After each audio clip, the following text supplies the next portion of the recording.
প্ৰথম কথাটো হ'ল 2 জানুৱাৰী অসম দিৱস। এই অসম দিৱসটো এতিয়া ভাৰতৰ সকলো ৰাজ্যতে পালন কৰে। বহুতে কৈ আছে যে বিহাৰ দিৱস অসমত পালন হ'ব। অসম দিৱস পালন কৰে নেকি? অসম দিৱস প্ৰতিটো ৰাজ্যতে আজিকালি পালন কৰা হয়।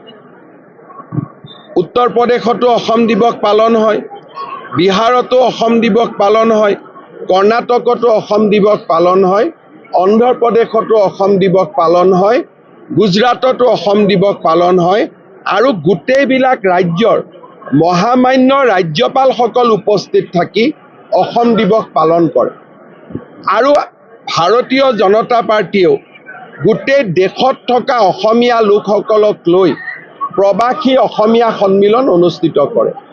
এতিয়া যদি অসম দিৱসটো বিহাৰে পালন কৰে, উত্তৰ প্ৰদেশে পালন কৰে, আমিও ইয়াত বিহাৰ দিৱস পালন কৰিম, তেতিয়াহে মানুহৰ মাজত বুজাবুজি বাঢ়িব। গতিকে এই বিষয়টোলৈ ৰাজনীতিৰ কোনো কৰাৰ মিনিঙে নাথাকে।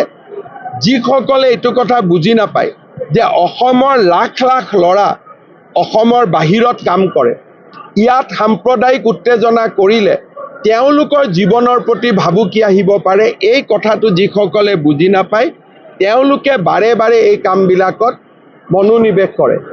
কালিৰ পৰা মই পাইছোঁ অসম দিৱস পালন কৰিব নেকি? আৰে গৌৰৱেৰে অসম দিৱস পালন কৰে। যোৱা কেইদিনমান আগতে পণ্ডিচেৰীত অসমৰ প্ৰফেচাৰে মোক চিঠি দিছে যে মই গোটেই অসম দিৱসটো পালন কৰোৱাত আগভাগ লৈছিলোঁ। অসম দিৱস সকলোৱে পাতে, প্ৰত্যেকখন ৰাজ্যতে পাতে, আৰু বহুত দূতাবাসত অসম দিৱস পাতে, শ্ৰীলংকাৰ দূতাবাসত অসম দিৱস পাতে। গতিকে অসমে যেনেকৈ অসমক মানুহে ভাৰতৰ আন ৰাজ্যৰ লোকে সন্মান কৰে, অসমেও আন ৰাজ্যৰ লোকক সন্মান কৰিব লাগিব। তিনিচুকীয়াত পাতা নাপাতাটো বেলেগ কথা, মই এইটো বিতৰ্কত নাযাওঁ। তিনিচুকীয়াত পাতক, গুৱাহাটীত পাতক, য'ত পাতক পাতক, কিন্তু যেতিয়ালৈকে বিহাৰ ৰাজভৱনত অসম দিৱস পালন হ'ব, ময়ো অসমত বিহাৰ দিৱস পালন কৰাত তাত কোনো বিৰোধিতা কৰাৰ মই কোনো যুক্তিয়ে দেখা নাপাওঁ। এনেকৈ আমাৰ অসমক এটা যে আমি খুব সীমিত এনেকুৱা ধাৰণা এটা দিয়াৰ কাৰণে অসমত আজি ইমান দিনে উদ্যোগীসকল অহা নাছিল। আজি অসমীয়া বুলি ক'লে গোটেই ভাৰতত মানুহে সন্মান কৰে। আৰু যদি অসমৰ পৰা এইবিলাক মেছেজ যায় যে আমি বিহাৰীৰ এগেইনষ্টত, আমি মাৰোৱাৰীৰ এগেইনষ্টত, আমি গুজৰাটীৰ এগেইনষ্টত, আমি তামিলনাডুৰ এগেইনষ্টত, অসমৰ ল'ৰা ছোৱালীয়ে চাকৰি কেনেকৈ পাব বাহিৰত? গতিকে এই ধাৰণাবিলাকৰ পৰা আমি আঁতৰি অহাৰ সময় হৈছে। আৰু মই সকলোকে কৈছোঁ 2 জানুৱাৰী দিনটো সকলোৱে লক্ষ্য কৰিব, সকলো ৰাজ্যপালৰ টুইট চাব ভাৰতৰ। 2 জানুৱাৰী দিনটো ভাৰতৰ প্ৰত্যেকখন ৰাজ্যৰ ৰাজ্যপালে অসম দিৱস গৌৰৱেৰে সৈতে পালন কৰে। আৰু 2 জানুৱাৰীটো কিয় ভাৰতবৰ্ষই পালন কৰে? সেই দিনাখনেই চাওলাং চুকাফা আমাৰ অসমত প্ৰৱেশ কৰিছিল। তেখেতৰ অসমৰ প্ৰৱেশ দিনটোকে আমি অসম দিৱস হিচাপে পালন কৰোঁ। এতিয়া ভাৰতেও এই দিনটো পালন কৰে। দ্বিতীয়তে, এতিয়া গোটেই ভাৰতৰ ৰাজ্যবিলাকত লাচিত বৰফুকনৰ ওপৰত পাঠ্যপুথিত এটা পেৰেগ্ৰাফ সোমাব গৈ আছে।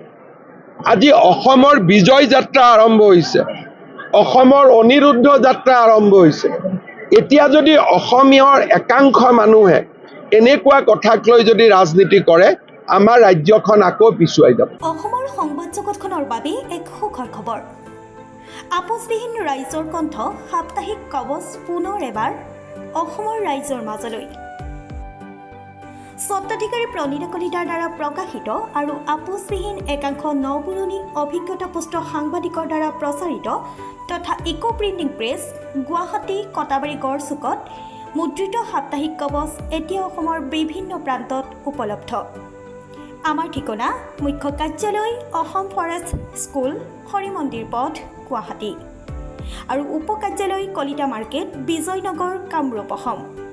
মোবাইল নম্বৰ হৈছে 9435114666 7002472813। আমাৰ ইমেইল আইডি হৈছে kobos2025@gmail.com।